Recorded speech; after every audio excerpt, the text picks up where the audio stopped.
आजच पेपर मध्ये पाहिलं असाल तुम्ही, एक कोणतरी गेले बाबा मला मारलं म्हणून दिल्लीला.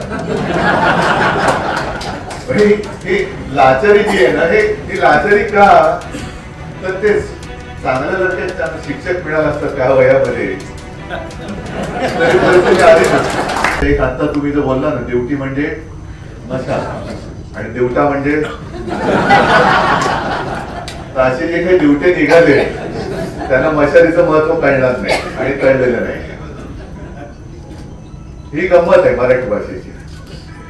आणि मला अभिमान आहे की शिवसेनेच्या माध्यमातून पहिल्या प्रथम शिक्षक मतदारसंघातून निवडून तुम्ही सर्वांनी दिलेला आपला लोकप्रतिनिधी इकडे तिकडे काही वायरपणा न करता शिक्षक म्हणून विधान परिषदेत सुद्धा आणि आपल्या कामात सुद्धा एक वेगळा ठसा उमटवतोय.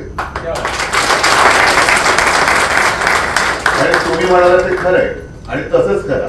तुमचा जो काही आमदारकीचा फंड आहे तो फक्त आणि फक्त शिक्षणासाठीच वापरा. बाकी आता काय, मी पण आमदार आहे, सगळे आमदार खासदार आहेत, त्यांचे फंड वापरतोच. पण हे फंड विरोधी पक्षाचा आमदार किंवा खासदार म्हटल्यानंतर कशा त्यांच्या त्या मुठी आवडल्या जातात किंवा नाड्या आवडल्या जातात हे आपण वृत्तपत्रातून वाचतोय. आता तर कहर म्हणजे त्यांच्यातच आपापली नसा आवडण्यास सुरू झालेले आहे. आजच पेपर मध्ये पाहिलं असाल तुम्ही, एक कोणतरी गेले बाबा मला मारलं म्हणून दिल्लीला. ही लाचारी जी आहे ना, ही लाचारी का, तर ते चांगलं जर काही त्यांना शिक्षक मिळालं असतं त्या वयामध्ये तरी परिस्थिती आली नसती. आणि गेल्या वेळेला मला वाटतं मी माझ्या आजोबांचं एक उदाहरण तुम्हाला दिलं होतं, कारण हे तुम्हाला सांगितलं पाहिजे, मागेही सांगितलं असेल की शिवसेना प्रमुखांना आणि माझ्या आजोबाला दोघांनाही शालेय शिक्षण पूर्ण नाही करता आलं.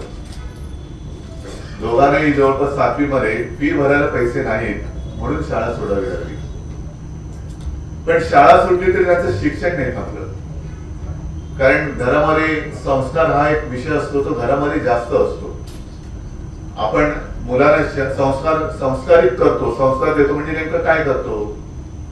आई वडील आपल्या मुलांना संस्कार देतात म्हणजे काय करताय की काय वह्या पुस्तकं पाठी घेऊन नाही बसत, तर स्वतःच्या वागणुकीतून एक आपण कसे वागतो तशी आपली मुलं वागत असतात. आणि मग घराणेशाही म्हणते ती तशीच, म्हणजे वडिलांनी एवढा घोटाळा केला तर मुलगा आणखी मोठा घोटाळा केला. तर ह्या सगळ्या गोष्टी या संस्कारातून येतात. आणि आता नवीन आधुनिक जे काही तंत्रज्ञान तुम्ही म्हणताय, कॉम्प्युटर हे आहेच, म्हणजे आता माध्यमं ही बदलायला लागली. आजही शाळेमध्ये पाठी आहे की नाही मला कल्पना नाही, कारण आपण सगळेजण जे माझ्या वयाचे आहेत ते पाठीवरती अक्षर गिरवत शिकलेले आहेत. आणि बहुतेक आपली अक्षरं हे आपल्या आईने आपला हात हातात धरून गिरवून घेतलेली आहेत, म्हणून तिला मातृभाषा म्हणतो आपण.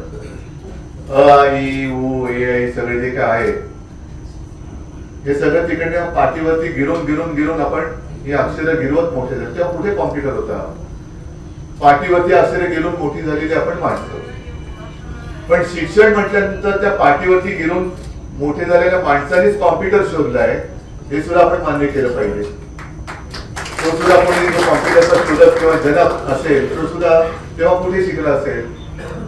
आणि शिक्षण पद्धती ही कालानुरूप मला असं वाटतं बदलत गेली पाहिजे. मध्ये मी एक त्यांचा सोनम वांगचुक त्यांचा कार्यक्रम पाहिला.